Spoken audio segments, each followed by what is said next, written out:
Law number 11, complete garbage. Law 2, utter garbage. Law 7, garbage. This book is so dumb that people actually read this and take this seriously.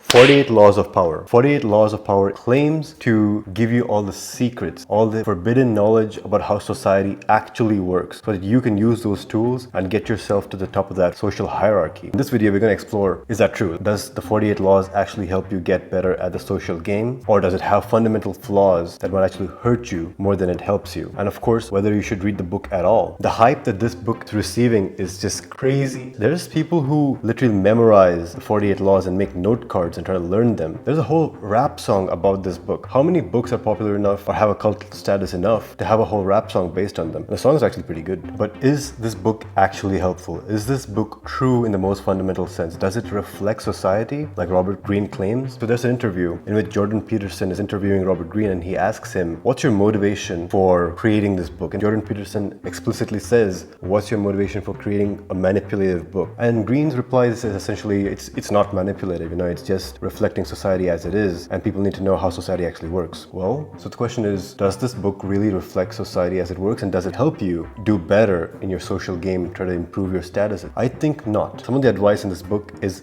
actively harming you. I'll give you an example. Law 12 is essentially to use selective honesty. That just means lying. If you read the chapter, he'll talk about how you should omit certain things / fabricate other things in order to improve your status in your social hierarchy. And he says to do this so that you're more liked by people. People trust you more, people think you're more kind. He uses this as a power tactic. Once you're seen as a likable, kind character, because of your manipulation / lying, you have higher status in that group and people trust you more and you have more opportunities. But this is garbage advice, and here's why. People aren't dumb. The human species, a human being, is a social creature and has evolved for how many thousands of years to interact in this social dynamic. And just because you've read this 1,200 page book about social game, social dynamics, it doesn't mean the people around you are dumb. It doesn't mean that you're better at understanding society than they are. Even if they aren't able to articulate how social dynamics works, they're still human beings. They're still programmed by evolution to have an intuition for how to interact with people. So if you're playing this game of lying / hiding truth in order to be kind and more liked by people around you, people are going to pick up on this, and you cannot stay consistent for very long. They're going to be seeing you as a snake, a kind of person whose advice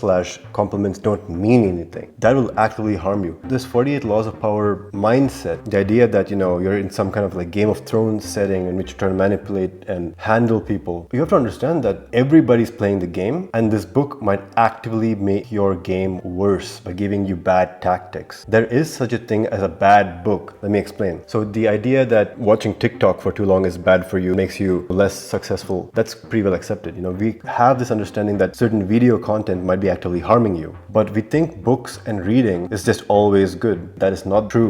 Just as there is bad video content, there's also bad ideas in books. I think that 48 Laws has a lot of bad ideas. I'm not saying the entire book is bad. I'm not saying it's a worthless book or anything like that, but it has a lot of bad ideas which you need to identify. For example, Law 2 says, never put too much trust in your friends. Think about what kind of a bad mindset that is. You should be able to trust some people in your life. If you live a life in which you cannot really trust anybody, including your closest friends, then you're losing out on power. So this entire book's premise is to give you these tactics in order to make you the most socially powerful person that you can possibly be. But trust has power to it. If you have 1 or 2 friends, brothers, you're close with them, and you can trust them implicitly, that gives you a level of power over the guy who has no friends and he's the lone wolf kind of guy. So Robert Greene is just straight up wrong in this. Maybe he never had any friends and that's why he writes this. Maybe he got betrayed by his friend. But the fact of the matter is, throughout history, friendships, strong brotherhoods have always existed. And in fact, these were the precursor to achieving great things. So if you neglect friends who you can actually trust, you're straight up missing out on the maximum amount of power that you're capable of. Regardless of whether this is manipulation or not, having friends is objectively useful, even if you are just using them to use your friends to get you to the next level. So Law 2, utter garbage. Law 7, let others do the work and take the credit. You shouldn't do this. I don't know why I have to say this, but this book is so dumb that people actually read this and take this seriously. Firstly, you do want to do the work, because doing the work for whatever it is that you're trying to improve on actually makes you better. So you shouldn't just let other people do the work. That's part one. Second part is, if you take all the credit and don't give credit to your team, people who have helped you along the way, you will not be able to have them help you the second time, and the third time, fourth time. 2, they will resent you and you will have made enemies. And these enemies know you. They know your weakness. weaknesses. So you've made enemies who have intimate knowledge of your weaknesses. Why would you do such a thing? That objectively lowers your power level. Thirdly, I don't think this actually helps. If you have gained a lot amount of success and you don't share your success, the credit to your team and the people who have brought you there, you don't actually gain anything. In fact, you actually gain by showing the world your team and how they've helped you, because that builds authenticity and people actually like you more for having done so. So this law is complete garbage. Law number 11, learn to keep people dependent on you. This is the most blatant power play, right? You want to have people depending on you so that you can have them do what you want them to do. But firstly, this is very, very specific in context. The only times this applies is, say you are working a 9-to-5 job and you really want to keep that job and you want your company to never fire you. Perhaps you should work hard / make yourself indispensable such that the company is dependent on you to some extent, and you have job security, something like this. That's a good example of how this law can apply. But more often than not, you don't want people to be depending on you for everything. For example, if you're running a business, you actually want to train your employees to kind of take care of things themselves, make their own decisions and help run your company. Otherwise, you're just going to be always having to manage everybody. So even in a business setting, this law doesn't really work. Imagine in a family setting. Would you want your kids to be always dependent on you? That sounds like a terrible way to raise kids. You want kids to be independent and make their own decisions, learn and grow and thrive without you, so that once you're gone, they can do better than you. So this advice in business or family settings is garbage. Even when it comes to friends. So you cannot really have a friendship when the person is dependent on you for something. For example, if your friend is also your employee and they depend on you for their salary, it's not a real friendship because you have power over them. A good friendship only happens when neither parties need one another but choose to spend time with each other / interact with each other. That's what a friendship really is. So law 11, another garbage law. Law 24, another despicable law. This says essentially play the perfect courtier. So a courtier is the lowest possible life form. A courtier is a person who's a hanger-on, like he's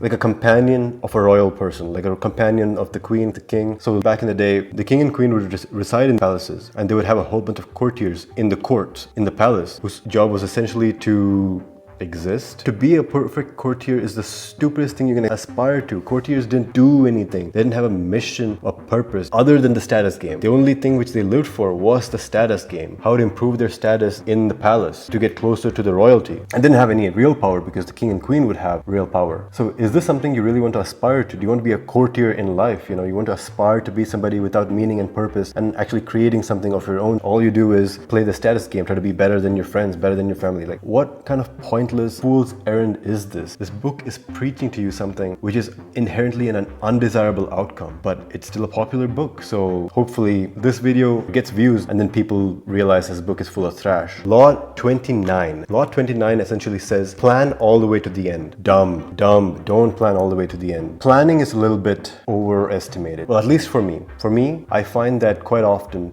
I need to act and execute in order to actually get things done. I easily fall into the trap of just planning and not actually getting the work done to actually meet the goal. So this is probably a law which is actually true for some people. I'd say there's people who just jump into action and just start doing things, and perhaps they should take a step back and plan things out. That's fair enough. So this law does apply, I agree. But for a lot of people, I believe that they get stuck in this procrastination / planning phase without actually doing things. So I would rather say go and do things and then learn along the way than just sit and plan all the way to the end. Because first off, that's kind of pointless. If you plan all the way to the end and one thing happens which kind of derails your plan, the end, you can't even bring that to be. Rather, you should have a strategy / tactics which get you closer to the end goal piece by piece, rather than planning all the way to the end, so that if something happens which throws you off track, you have ways around it and then you can get to your desired outcome. So I don't think you can plan to the end. Even if you could, you shouldn't. But another stupid law, law 29, another stupid law. Law 30. So law 30 says, make your wins seem effortless. So the idea behind this is, yes, you put in a lot of effort in order to succeed, but you hide all the effort / hard work and you make it seem as though you just succeeded. You're just that good. You're just blessed by the gods and you're just succeeding. And then this creates this aura of success that people see it and they're like in awe of your success because they don't see the hard work. I don't think this is a good strategy, at least today, because we respect the hard work. We know that any degree of success requires effort. So we respect and like people more when they're authentic and they reveal to us their struggles and strategies on how they got to their success. So this law goes both ways. I mean, I'm sure that some people would benefit by hiding the struggles, but equally 50% probably gain by revealing their struggles. So this law doesn't really apply. Law 30, another stupid law. All right, final law I'm going to describe, law 33. Discover each man's thumbscrew. So thumbscrew is essentially a torture device. So what they're saying is find each man's weakness so that you can control/manipulate him. This is not good advice because firstly, you assume that you're better than people around you. This is maybe true, but probably not true. You're probably either average or between average and the best. So if you have this idea that you want to find people's pain point, press on them to manipulate them to do things for you, it might succeed for people who have a lower power level than you, but it's going to backfire terribly when you mess with the wrong person because you're not necessarily the smartest person on the planet. There are people who are smarter than you, very likely, and people who are better at making money/having better connections. You mess with the wrong person by pressing their buttons and trying to manipulate them, they will carry that grudge and they will do the same thing to you, effectively lowering your power level. So another law which is very hazardous, people who follow this book, they're setting themselves up for massive social failure. So the question now is, should you read the book? I spent the last minutes dissing the book, hating on this book, going law after law, hating on it. So should you read the book? Yes, you should read the book. And here's why. Firstly, you shouldn't read the full book because it's too long. You should read the abridged version. But anyway, you should read the book because it tells you about how Robert Greene thinks. Why is it important? Why do we want to know how Robert Greene thinks? It's because there are many Robert Greenes all around us. Just many manipulation people, petty tyrants, snakes. There are snakes all around us. So Robert Greene's book is immensely helpful because it allows us to identify snakes around us and avoid them. That's why you should read this book as a defense mechanism against people like Robert Greene. But even that's not completely true. The book essentially makes you cognizant of the social game. So that is an advantage of reading this book. So you have the bottom tier normie who doesn't understand how society works at all and just goes through life assuming everybody's good and nobody cares about power. This guy's a dumbass. He's never going to get anywhere, right? And then if you read the book, you understand that there's games being played in the background. There are things going on behind people. People's intentions aren't pure. They are doing things to improve their own status in the world. And that awareness itself is useful. So you reach to level 2, you're better off than the bottom guy. And this book will get you there because it reveals to you a lot of truths about human nature, the dark truths and everything. But level 2 is not where you want to be. You want to read the book, understand its contents, have the wisdom to realize which rules are garbage, avoid those rules, and understand that there are people who do actually follow these rules. And then you go to level 3 to actually play the social game right. This is a level of authenticity. You see that people are manipulative around you. There's a lot of snakes. There's a lot of people. They're all playing status games. You see all this and you choose to be different from them. What I mean by this is you choose to play a different game than the status game. You can choose another game to play. You can choose to be authentic to yourself. You can choose to play the money game. You can choose to play the value game. The value game is essentially providing value to society. In exchange for that, they give you money and respect and status and everything. Essentially what this book is trying to give you. So there's two ways to attain high status. One is by playing the social game well, which is what this book is about. But the other way is actually providing value to society in general, like actually doing something good for society. Either it be through providing, some kind of good content, educative content, or creating new technology, whatever it is, find your actual purpose and fulfill that. That gives you status. And there's other things too, building a good physique, being healthy, being well, that gives you status. There's many games that you can play, many strategies that you can do to get status. You don't have to play the social game to get status. And especially not the kind of game which 48 Laws of Power is preaching. So I'd say read the book, understand the message, and actively don't follow the message. That's my advice to you. Thank you for watching. And thank you to my editor for editing this video. Goodbye.